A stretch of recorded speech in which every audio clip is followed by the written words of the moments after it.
Info 8 Alvi के मुअज़्ज़िज़ नाज़रीन, आज की वीडियो आम नहीं है। ये एक ऐसी सच्ची कहानी है जो इंसान को गुनाहों की गहराई से निकालकर अल्लाह की रहमत की बुलंदियों तक ले जाती है।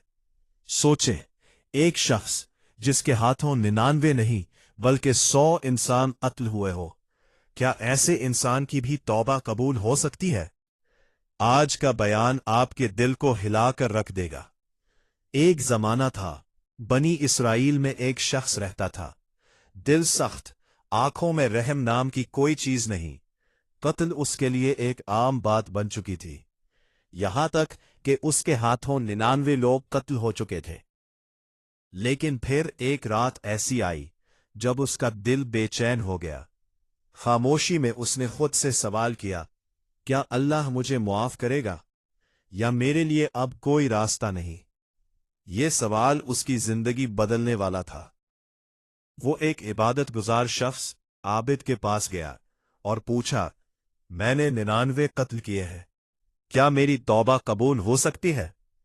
आबिद ने बगैर सोचे समझे जवाब दिया, तुम्हारी कोई तौबा नहीं।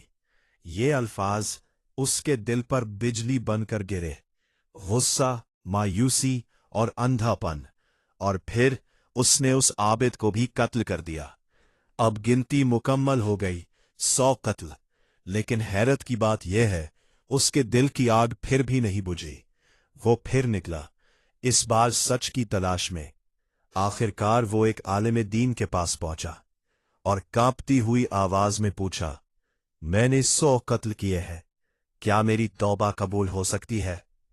आलिम खामोश हुआ, फिर नरमी से बोला, अल्लाह की रहमत से मायूस क्यों होते हो? तुम्हारे और तौबा के दरमियान कौन खड़ा हो सकता है? ये सुनकर उस शख्स की आंखों में उम्मीद के आंसू आ गए। आलिम ने कहा, अगर वाकई तौबा चाहते हो तो इस गुनाहों वाली बस्ती को छोड़ दो और फलां नेक लोगों के इलाके में चले जाओ, वहां अल्लाह की इबादत करो। अब एक नया सफर शुरू हुआ, गुनाहों से दूर अल्लाह की तरफ। वो चल रहा था, हर कदम के साथ निदामत, आंसू और तौबा। लेकिन अल्लाह को कुछ और मंजूर था। रास्ते ही में उसकी रूह कब्ज हो गई। अब आसमान पर एक फैसला होना था। रहमत के फरिश्ते आए और अजाब के फरिश्ते भी। रहमत वाले बोले, ये तौबा करते हुए आया है, ये जन्नती है। अजाब वाले बोले, ये 100 कातिल है, ये जहन्नमी है। फैसला अल्लाह के हुक्म से होना था। जमीन को हुक्म दिया गया, इसके फासले नापो। देखा गया, वो नेक लोगों की बस्ती के ज्यादा करीब था। और रिवायत में आता है, अल्लाह ने जमीन को हुक्म दिया, नेक बस्ती को और करीब कर दिया। और यूं एक शख्स जिसने 100 कत्ल किए थे, सिर्फ एक सच्ची तौबा की वजह से अल्लाह की रहमत में शामिल हो गया। सुभान अल्लाह। ये कहानी सिर्फ कहानी नहीं, ये हर गुनाहगार के लिए उम्मीद है। याद रखें, अगर गुनाह पहाड़ों जितने भी हों, लेकिन तौबा सच्ची हो, तो अल्लाह की रहमत समंदरों से भी बड़ी है।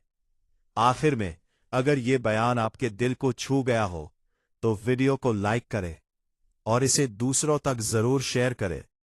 और अगर आप चाहते हैं ऐसे ही ईमान ताज़ा करने वाले बयानात, तो अभी हमारे चैनल info@alvi को सब्सक्राइब करें। अल्लाह हमें सच्ची तौबा करने वालों में शामिल फरमाए। आमीन।